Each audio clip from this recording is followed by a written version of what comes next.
Welcome to A Better World. This is your host, Mitchell Rabin. We're glad to have you back again today. Today we have the honor of having Master Choa with us. He's a Filipino healer involved with Pranic Healing, and he's written several books on the subject. Master Choa travels the world doing lectures, workshops, and healings among people of all different backgrounds, sizes, ages, shapes, and all sorts of serious diseases. And we're very glad to have him on the show today. Let me just show you the books that he has written.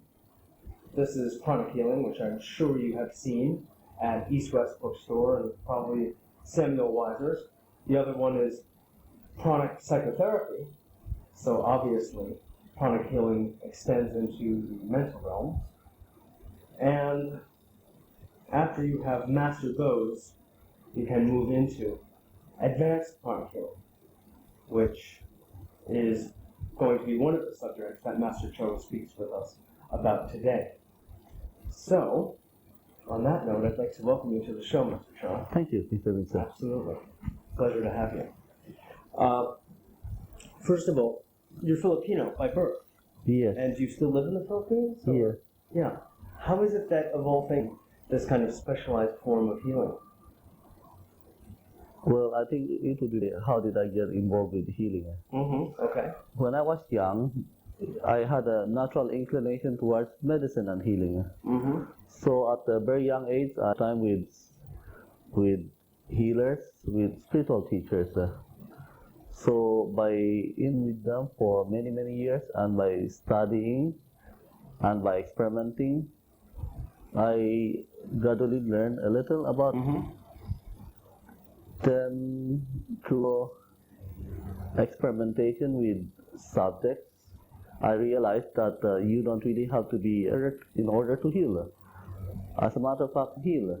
In this perspective of healing is there. It just has to be developed. How long did you feel it took you before you felt some level of competence? It took quite some time because although it was an advantage dealing with teachers who are highly clairvoyant and but unfortunately, it also gives the misconception that to be a healer, you have to be gifted and be a clairvoyant. As such, my healing ability was the development of my healing ability was hampered by such misconception. It took many years to overcome such misconception. So the pranic healing system is developed in such a way that even if you're not a psychic, even if you're not a clairvoyant, even if you're not gifted, you can heal. Through this particular system, Yes. or any system for that matter? Yes. Number one is based on two principles, which are extremely basic, very obvious, but usually, let's say, not remembered. The first principle is the principle of self-recovery. The body, in general, has the ability to normalize itself or heal itself or recover from a certain ailment or disorder, in general. Number two is the principle of life force. This simply means that for life to exist, there must be life force. This life force in acupuncture is called chi energy. In Sanskrit, this is called prana or prani. Now, the Polynesian healers or the kahunas, they call this life force as mana. The Greeks, they call this as pneuma. In the Jewish tradition, they call this life force as roa. By projecting life force or prana to the affected part or to the whole body, the healing process can be accelerated. You see, science knows that light can affect chemical reaction. This is exactly the principle behind photography. They also know that electricity can affect chemical reaction. As a matter, low voltage electricity sometimes is used to accelerate the healing process of broken bones. Prana, which is subtle energy, does affect chemical reaction. By projecting prana or pranic energy or life force to the affected part, the healing process is accelerated or the biochemical reaction is catalyzed by this life force. Now, how is it that being a Filipino tradition, Yes, where there's a rich tradition of healing yes, in that culture, now involved in pranic healing, which is essentially, and correct me if I'm wrong, Indian in origin? well, the name is Sanskrit in origin, but the healing art is actually universal. The healing art has been practiced in the Philippines since ancient time. Sure. It has been practiced in China. It's called Qigong. It has been practiced by the medicine man in North America. Sure. We call it shamanic healing in modern term. Now in Europe, it has been practiced. In Africa, it has been practiced. Now, pranic healing, there are two basic techniques in pranic healing. These two basic techniques is also utilized in other schools, although it's not emphasized. Would you like me to talk about the two basic principles? Absolutely. You see, it's like this. Just imagine that you are a clairvoyant. You can see the aura or you can see the light around the body.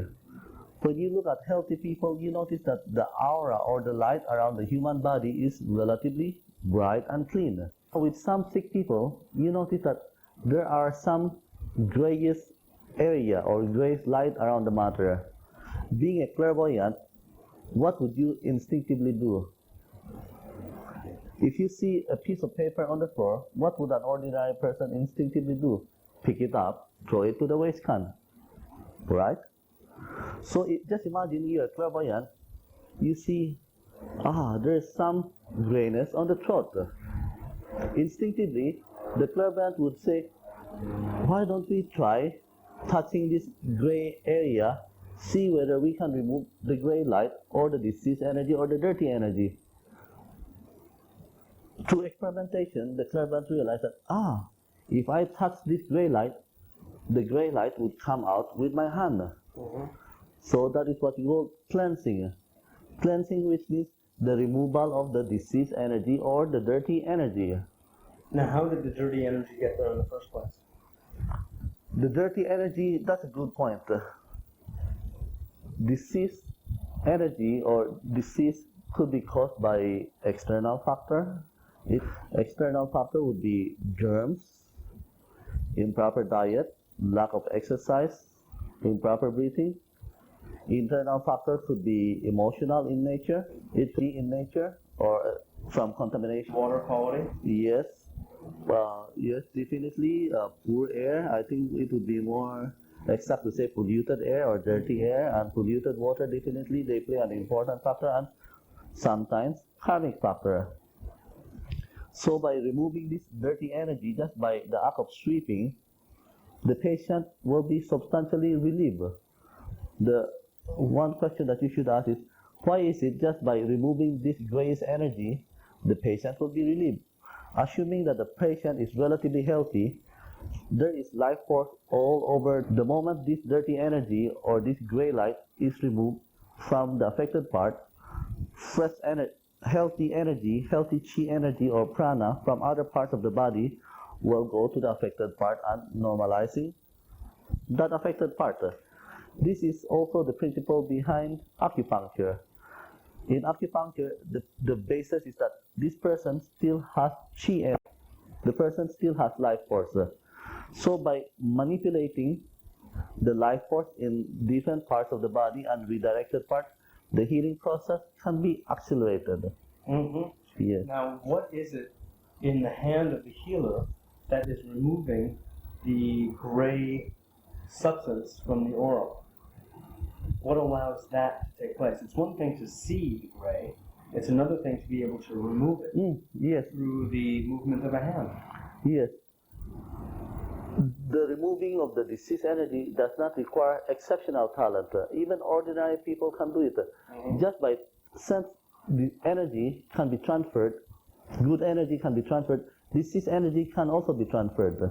So just by the simple act of touching it, by sweeping it, with the intention of removing it, it can be removed. So it just needs just a little willpower or just a little intention that you want to remove this disease energy, it will come off. It's not really that easy. It's actually quite simple.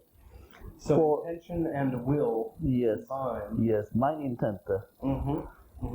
Is there anything else that a person would need to know in order to As a, be effective at doing that? that will be enough. As a matter of fact, just the act of cleansing alone will produce substantial improvement. For the viewers, if they like to make an experiment, it is a common problem among women to have menstrual discomfort, extremely bothersome. What you can do is first, number one, you can get a basin, put 1 liter of water, add 1 handful of salt. This is what you call a disposal unit. You see, once you remove the dirty energy, you have to properly dispose the dirty energy. It's just like once you pick up the piece of paper, it has to be thrown into the waste can. So this disposal unit is just like a waste can. This is where the dirty energy are being disposed. So just have a basin, 1 liter of water, and salt. For women who suffer from menstrual discomfort, this is what you can do. Just apply sweeping on the sex area. 1, like this. 2, 3. Apply about 50 to sweeping. 2 days before menstruation. Apply it every day for about 4 or 5 days. If this instruction During menstruation. 2 days before menstruation and 4 or 5. about 3 days during menstruation. Okay. If these instructions, the menstrual discomfort will be substantially minimized, or there will be no tremendous impact. So underneath this, Master Choa, is if you've removed the dirty substance from Yes. the auric field, Yes. what will keep it then from coming back? You see, as stated earlier, the principle of self-recovery, the body does have the ability to recover itself or to heal itself.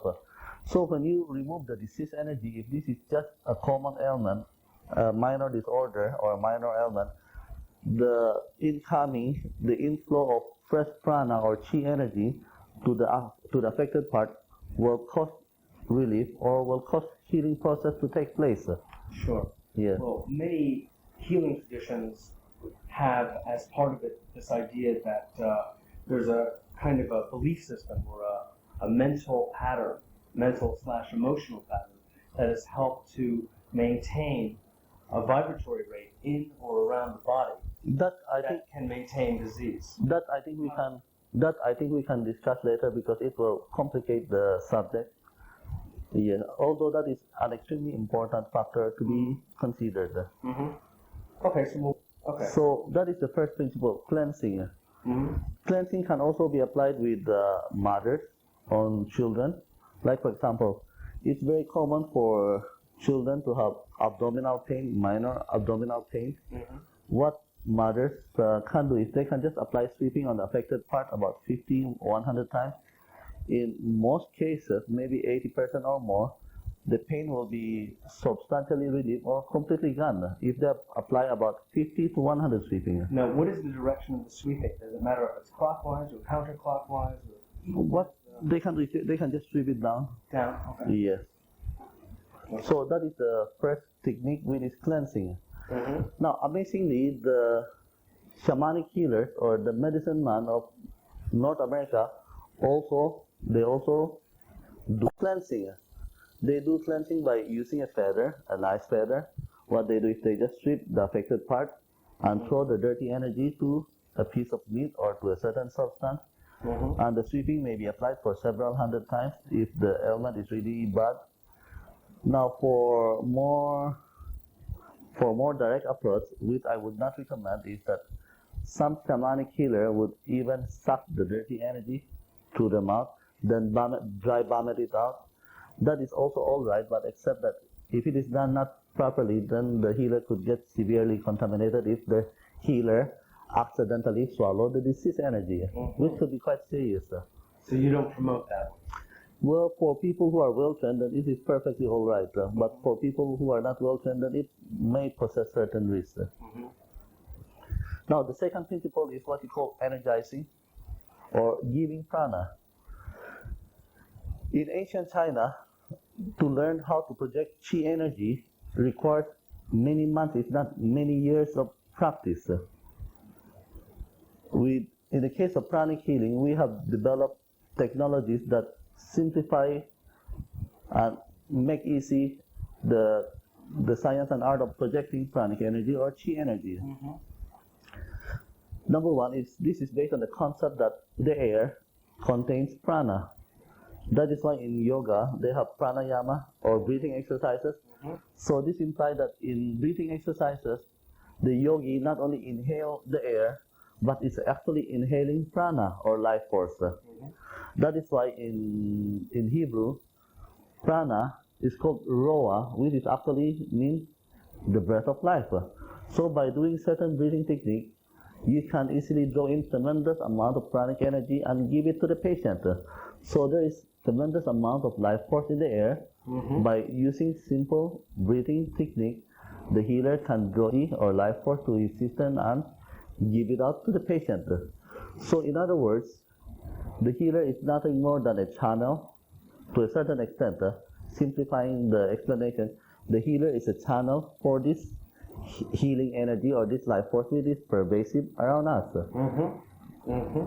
Yes. Good. So those are those two principles. Those are the two basic techniques. There are other techniques that have to be considered. Sure. And then you probably go into those in the books. Yes. You cover some of them? Yeah. You know, I think it might for our viewing audience to witness a demonstration of It would be interesting if the viewers can feel this life force. What do you think, Mitchell? well, I think that would be very, very good as well. What I know what they would like to do as well is to actually see something happen that they could say, yes, I saw an example of Master Choa demonstrating pranic healing, and maybe we can do both. Okay. Now, Okay with you? demonstration of cleansing and energizing or healing. For example, let's take your case. You have this has come up. Okay. Okay. Yes. For example, if let's say this part has been burned by boiling water or hot oil, what the healer can do is just sweep like this, throw it to the basin of water and soap, about 20-30 times. Now, after 20-30 times, the healer can either do certain special type of breathing or use a certain hand posture technique. You see, at the center of the palm, in each palm is an energy center. This energy center is capable of absorbing life force from the surrounding and giving life force.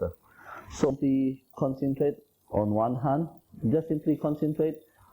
By concentrating on this hand, life force or prana can go into this hand, then prana can be projected out to this other hand, just like this. So the energizing is done for about, then after that, more sweeping is applied to remove the after about 30-40 sweeping, healing is applied again, energizing is applied for about 2-3 minutes. Now, if done properly, then the recovery of the burn should be extremely faster. If it is a fresh burn and the person is relatively healthy, it's quite possible that the skin will not be damaged, there will be no blister, and hardly any mark left. Any trace. If the person is relatively healthy, and if the healing is done immediately. But are you sending energy yes. to the right hand, and you're receiving with the left hand? Is there a breakdown Well, between the functions of the right and the left? some people find it more comfortable to receive energy to the left hand and project it through the right. But it can also be done in a reverse manner. This is one of the easiest techniques. Just concentrate on one hand, project the energy to the other hand. This is just simply done by being aware of the center of its palm. You don't even have to will it. You just simply relax. Automatically, the energy will be absorbed and the energy will be projected. Yes. It actually sounds very similar to Reiki. Reiki. Mention that here. Reiki is not exactly the same like pranic healing. Reiki is also good. Reiki uses certain symbols to tap into The universal. to tap into the universal life force. But if we look at the matter more carefully, we must realize that there is life force around us. There is life force in this room. There is life force from the sun. There is life force from the earth. In other words, we are actually in an ocean of life force, and this is actually pervasive. So just the act of doing this alone, the person is able to tap into this life force in the environment. Although using symbols to a certain extent help, giving the person self-confidence and enabling the person to tap into a certain force in the inner world, but still there is life force in the surrounding. So Reiki, it is good in the sense that it is simple and to a certain degree quite effective. But you must understand that in the case of Reiki, it doesn't really do much cleansing. So just giving life force alone is not enough, because without the cleansing process, the technique is just simply not complete. It's just like, for example, when you inhale air, the body is oxygenated. It is the body or the blood is being fresh oxygen. But can you imagine if the blood is not able to expel carbon dioxide or the old air out of the system? You'd explode. The body would become extremely sick or unhealthy. Sure. So even with the body, we can see that there is the process of energizing. When a person exhales, use up air or carbon dioxide, the blood is being cleansed. When the person inhales oxygen, the body is being energized. The same with eating and drinking. When a person eats and drinks healthy food, the body is nourished. In a certain sense, the body is being energized with proper nutrients. When a person eliminates, that is cleansing. You have to throw off the toxins. Yes. You have to leave the system. Yes. So in healing, cleansing and energizing are extremely important. Even in acupuncture, the principle of cleansing and energizing is used. For example, when a person places a needle and moves the needle counterclockwise, actually the acupuncturist is actually decongesting or removing the disease energy from the affected part by turning the needle counterclockwise. When the acupuncturist turns the needle clockwise, the acupuncturist is actually drawing energy from that part and giving it to the affected part. Some acupuncturists, they do it like this, so they have a motion of clockwise and counterclockwise, so cleansing and energizing. There's also another theory in acupuncture that says that all you have to do is insert the needle in the right place, and the needle will do both. It will do exactly what it needs to balance out that meridian. And Partly. You don't even have to go clockwise or counterclockwise. Partly, but it's a matter of time element. Yeah, and so the acupuncturist could substantially maybe shorten the time of treatment by stimulating, by moving the needle. Although you may just place it, but it may take more time. Yes. So of all other modalities, do you see pranic healing as most related to acupuncture? Pranic healing is connected to acupuncture. As a matter of fact, if you talk with high-level practitioner of acupuncture, some of them practice a form of pranic healing where they do meditation, they improve their energy body, and by using certain technique, they're able to draw in chi energy or pranic energy from the environment and project it to the needle. That is why some acupuncturists are extremely powerful, because they have the ability to project life force or prana or chi energy into the needle, then to the affected part. This is the role of Qigong and Yes. Chuan and Yes. other martial arts which Yes. have to do with building the person themselves, the healer, Yes. him or herself. Although for a certain reason, many high practitioners of acupuncture, for certain reason, tend to keep this higher form of acupuncture a secret. But in my opinion, this should be revealed because it will be of great benefits to mankind. That's right. Yeah. That's right. There are many secrets from the E revealed, and I think more and more there's a tendency to do just that. So I would strongly recommend high practitioner of acupuncture to rebuild their secret, their teachings, their art to the student, because there's really no point of keeping it to themselves when it would be of great benefit to a lot of people who are sick. By all means, by all means. Yes, yes. Sure. So what more do you think our audience ought to know about pranic healing and the work that you have done? Well, for one thing is that it would be good for the viewers to experience what is life force itself. Because if we talk about prana, chi energy, life force, and they do not experience what this is, then there will be certain degree of doubt. So don't you think it would be a good idea for them to have an actual experience of what is life force? Can you convey that? Yes. Okay. It can be done in about 5 minutes. Okay. So to the viewers, just listen to the instruction very carefully. Number one, just press the center of your left palm, the center of your right palm. Now open your armpit, slightly open your armpit. Now put your hands together about 2 inches apart. Now just relax. Just simply be aware of the center of each palm. Now inhale slowly and comfortably. Exhale slowly, comfortably. Please continue deep breathing, but it has to be done comfortably. Very gently and very slowly follow the movements of my hand. Now move your hands very slowly back and forth. Mitchell, would you like to try? Okay. Yes. Just move your hands slightly and very slowly back and forth.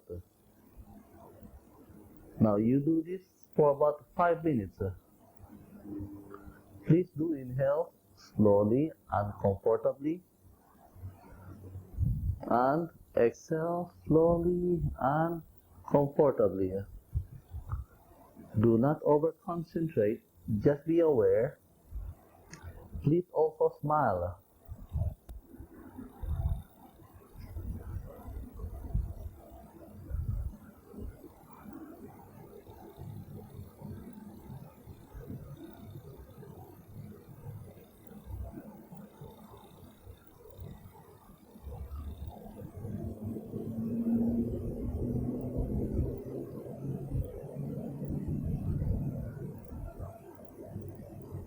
Thank you. How many of you felt warmth? Probably a substantial percentage of you did feel something warm or hot.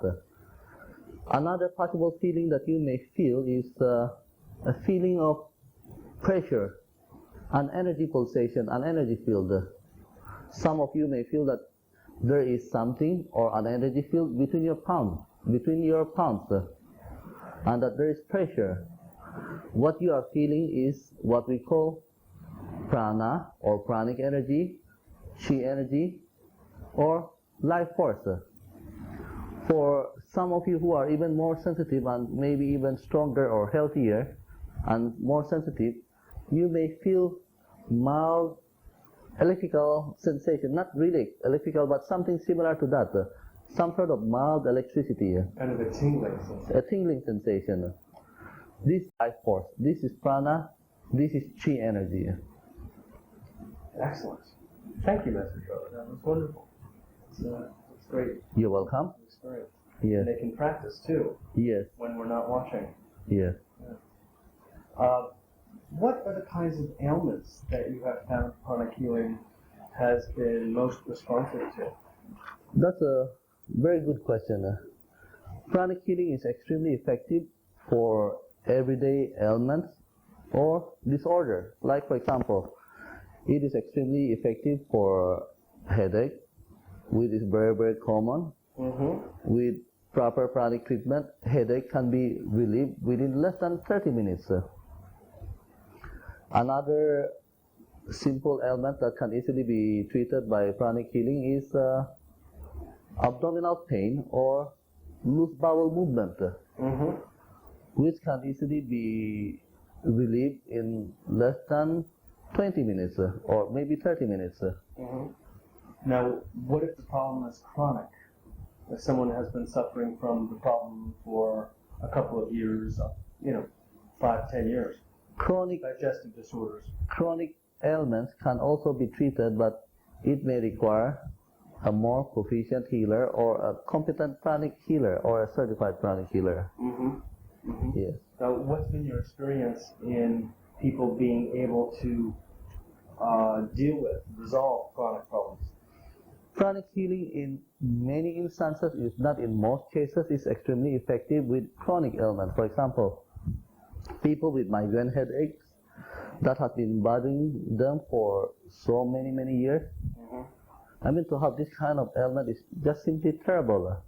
But with pranic treatment, in less than 3 treatments, the patient is either substantially relieved or completely relieved. The result is just simply amazing. What is considered to be a very difficult ailment to treat can be healed, not just relieved, in 3 to 5 treatments. Another example: when I was in Victoria, British Columbia, there was this psychotherapist whose main job was dealing with mentally retarded children. For certain reason, she developed chronic fatigue syndrome, which was terrible. She had tried different approaches, but in spite of her willingness to try different modality of treatments, she still had that chronic fatigue syndrome. She was going the fairly conventional medical route. She was trying conventional route as well as the alternative approach. So during the class, we asked her to run 5 laps. At first, it was okay. Then on the 5th lap, her legs just simply gave in. She became so tired, she could hardly stand up. She had to be helped to sit on the chair. So a student of mine did pranic healing on her under my instructions. The pranic healing, the first treatment took roughly about maybe 15 to 20 minutes. After the pranic treatment, I was curious, the class was curious, what would be the effect of the treatment. So she was asked to run again several laps. Amazingly, she was able to run more than 20 laps without really getting substantially tired. It was quite remarkable for a person who has chronic fatigue syndrome. Now, not being satisfied with the improvement, we decided, why don't we experiment and give her another treatment? So the same student was asked to give her pranic healing. After the second pranic healing, amazingly, she was able to run 50 laps.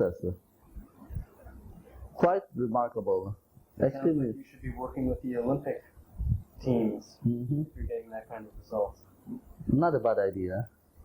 I think they'd appreciate you. Yes, definitely. But there are hundreds of thousands of people, if not even more, with chronic fatigue syndrome. That's right. So based on our experiences, pranic healing will be extremely helpful in accelerating their recovery if done by a good pranic healer. Sure. Now, you had mentioned earlier that problems such as emphysema and asthma, so apparently respiratory problems, have responded very well. In general, asthma is quite responsive to pranic healing, especially if it is just purely physical in nature. But if it is psychological in origin, then it will take time. Now, in the case of emphysema, a few treatments will cause a substantial relief on the part of the patient. For the viewers who are not well acquainted with emphysema, emphysema is a very severe lung ailment. It is degenerative in nature, and in some instances, it's connected with heavy smoking for a long time. Right. And medically speaking, as of now, there is no cure for emphysema. there is no way the lungs, the air sac can be regenerated. But based on our personal experiences, emphysema not only can be relieved, but substantially healed through prolonged treatment. 6 months to 1 year of treatment. It's not something that can be done in one treatment. It's something that requires regular and prolonged treatment. In many instances, if not in most instances, the patient will experience tremendous relief, tremendous improvement. So you've had specific cases that you have treated, or your practitioners have treated? We have specific cases. There was a case of a person with emphysema. X-ray was done on his lungs. Then after about 6-7 months, he went back to his doctor. The doctor was quite surprised that the emphysema condition has disappeared. The patient is healed. And they stopped taking the medication? The medication is just to give relief. It is not to regenerate the... It is not used to regenerate the air sacs. Sure. So what did the doctor say upon observing this? Well, the doctor was... Is he a student? No, the doctor was surprised. The patient didn't tell the doctor that he underwent pranic healing. Oh, I see. So he just thought it was a miracle. Something like that. Something like that. Yes. See, I think that would be a good way to get doctors as students. If the patients actually told the doctors what it is that heals them. Yes. As a matter of fact, we have doctors who have studied pranic healing and have applied pranic healing in their field. By the way, it should be made clear to the viewers that pranic healing is not intended to replace orthodox medicine, rather to complement it. And that if ailment is severe or symptoms persist, they must definitely consult a good medical doctor and of course a good pranic healer. Right. Yes, definitely. I think so. For example, in Thailand, we have a heart surgeon who is a practitioner of pranic healing. So he does pranic healing to accelerate the recovery of the patient. Then in India, we have a brain surgeon who is also a practitioner of pranic healing. He does the same thing also to minimize bleeding, to accelerate the recovery of the patient after surgery. Have you found that there are any kinds of disorders that pranic healing has not been particularly successful with? Cancer is quite difficult to heal.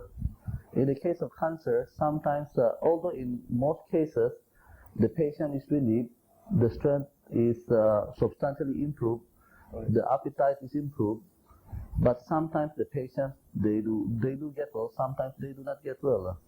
So in the case of cancer, the result is not really that consistent. Yeah. Have you done much work with AIDS? Now, AIDS is really tough. It's really a tough case. Now, there has been some initial experiments with AIDS, and the result was that the patient, the strength had substantially improved. Like before, they have problem walking. Now they're able to walk, they're able to run, they're able to play. There are growth on their skin. So skin cells. Not only that, but there are abnormal growth on their skin. It's more of skin cancer or whatever. So based on actual experimentation, much of these have disappeared. Well, of course, you're bringing greater life force to the body.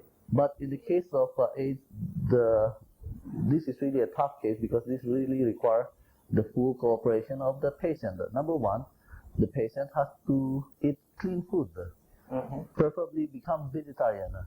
Because if the person eats pork or red meat, if you look at this clairvoyantly, it contains a lot of gray energy. The energy is not luminous, it's not clean.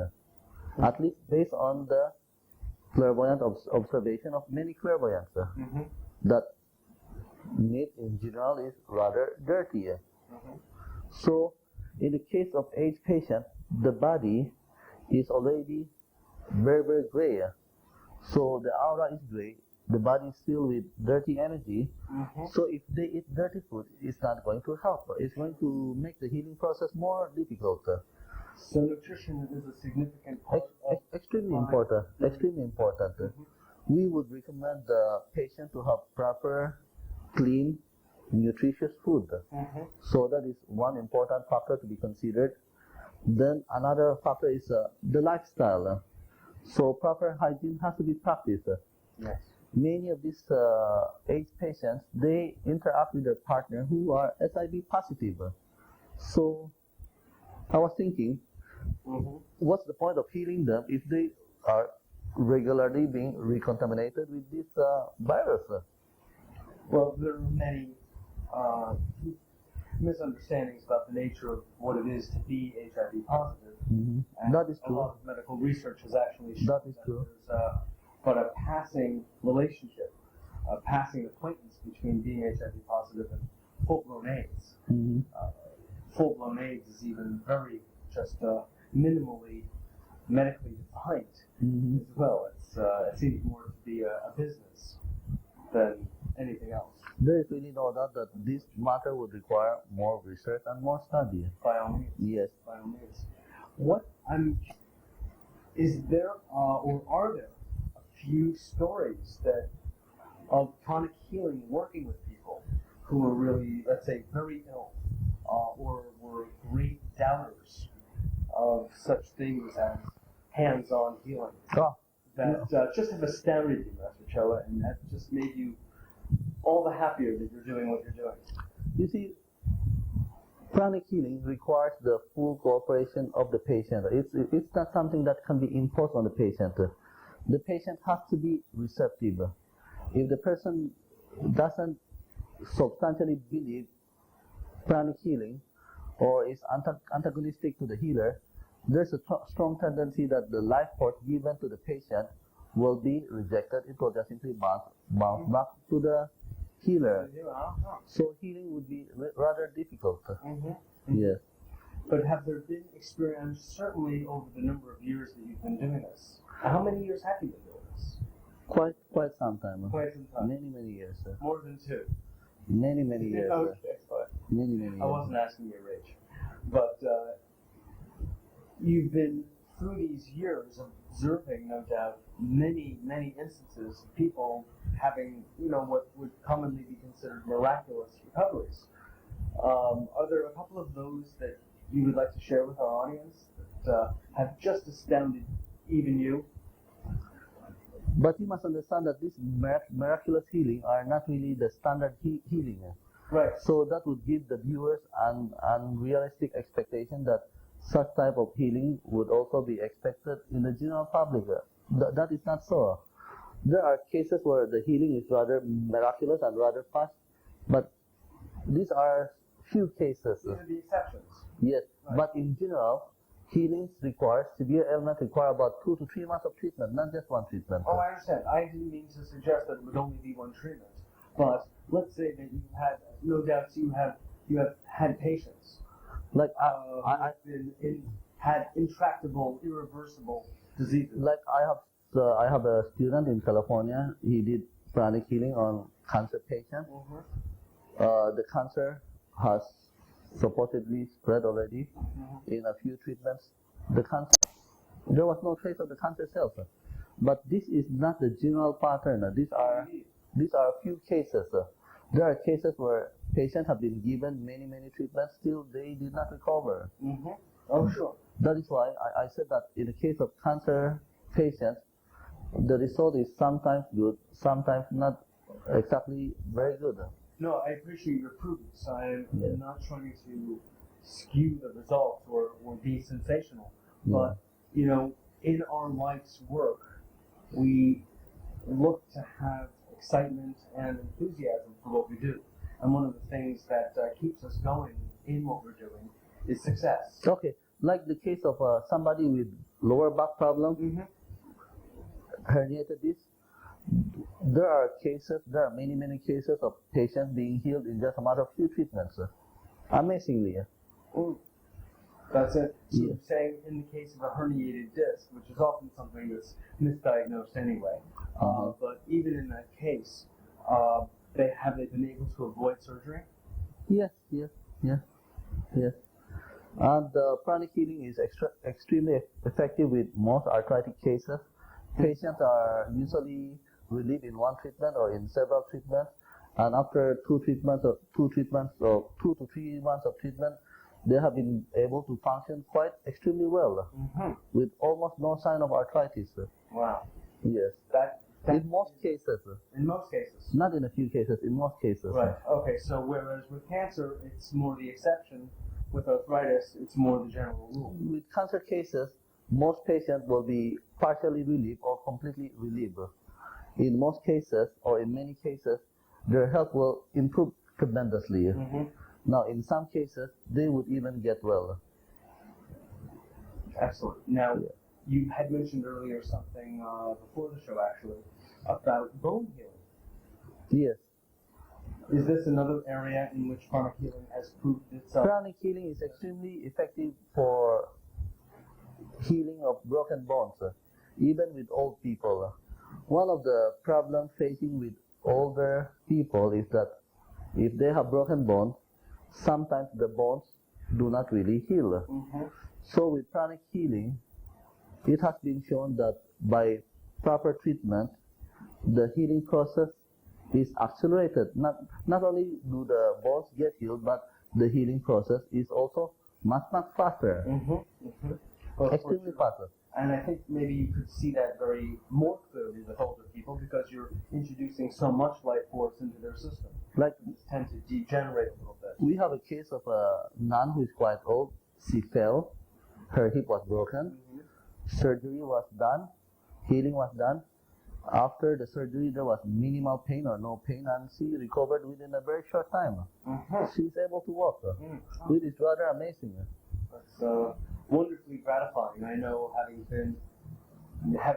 done a fair amount of acupuncture on people, and as well as psychotherapy, the joys of the success and seeing people be better and feeling good again is greatly nourishing for us. You know. As a matter of fact, most viewers can learn to heal simple cases. I'm not talking about severe cases. They can learn to heal or relieve simple ailments or disorder in just a few weeks' time. With a few weeks of practice, they can relieve headache, they can relieve menstrual discomfort, they can heal muscle pain, they can heal toothache, they can heal wounds, burns, and minor ailments and disorder in a relatively short period of time. Is it based on what you were already showing them earlier in the show? Yes, partly. Yeah. You see, pranic healing is not exactly the same like other healing arts. Pranic healing is it is already a mature science. What do I mean by mature science? It is mature science in the sense, number one, the principles are explicitly stated. So these are the following principles behind pranic healing. That is one. Number two, the techniques or the methodology are explicitly stated. How do you heal this ailment? 1, 2, 3, 4, 5, 6, 7, 8, 9, 10.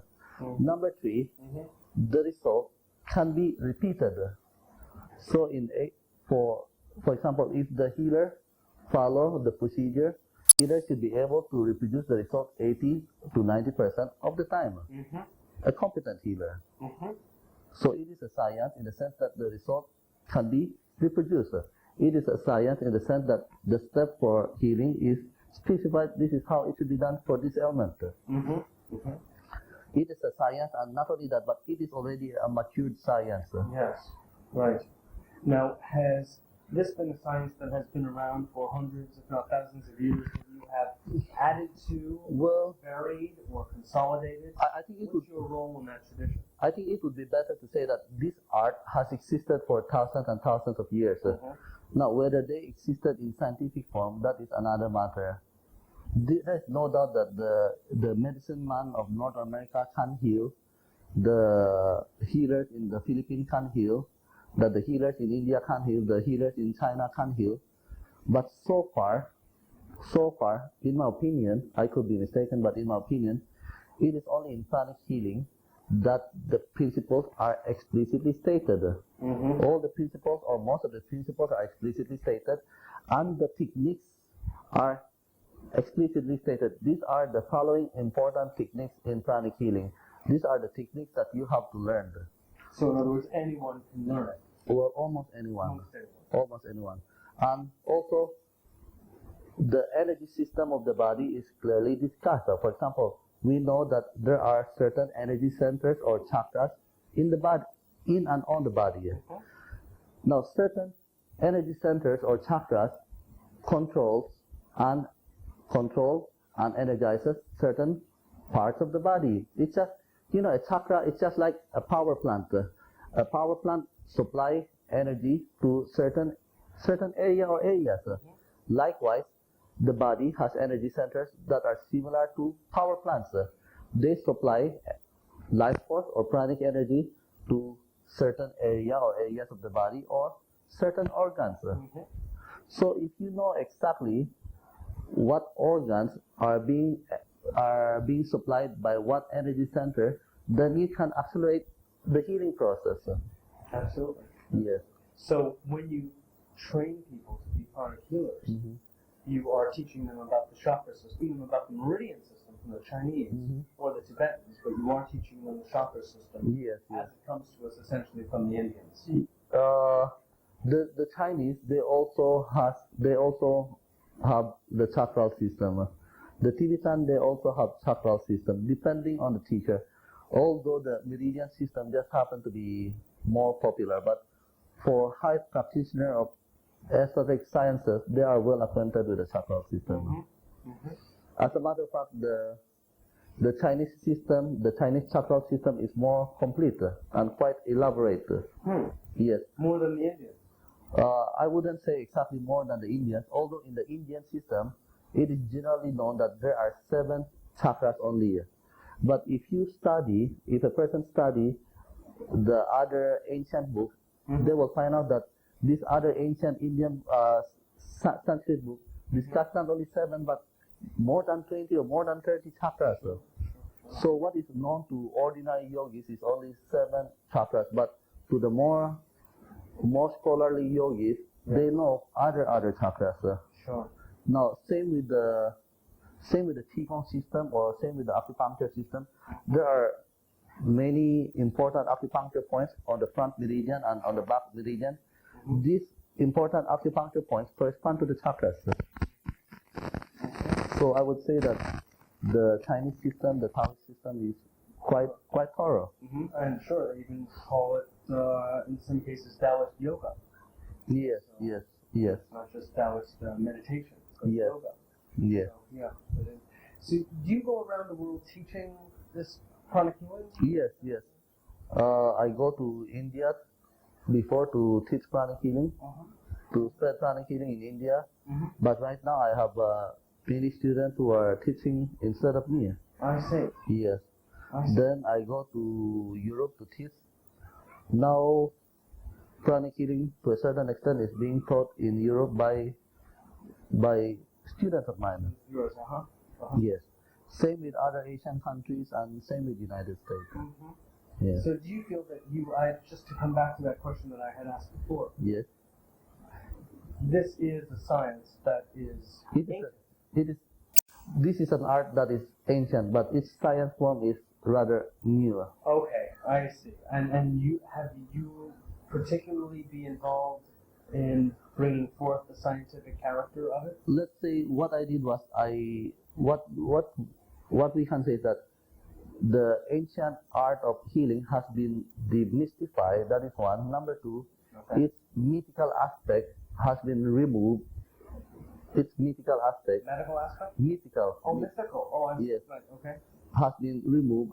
Part of its superstitious aspect has been removed. Okay. So what has been left is just the pure science, the pure essence.